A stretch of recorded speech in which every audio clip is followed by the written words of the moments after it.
Sayyidina Muhammad sallallahu alayhi wasallam akanena, ikiwa Muhammad uteremshwa Qur'ani, basi na mimi pia naweza kutunga maneno mfano wa Qur'ani. Sasa akaikopi, yani akataka kuitaba. Alam tara kaifa fa'ala rabbuka bi ashabil fil, suratul fil. Alam tara kaifa fa'ala rabbuka bi ashabil fil alam yaj'al kaidahum fi tadlil wa arsala alayhim tayran ababil tarmihim bihijaratin min sijil. Sura kama hini, huyu bwana alipotaka kuitaba alieta maneno, lakini ukiyasoma tu yale maneno yenyewe utaona hayafanani na Qur'ani.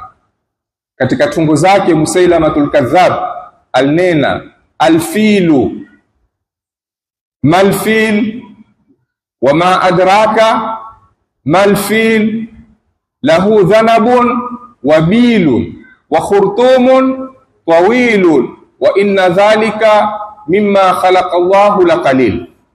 Maneno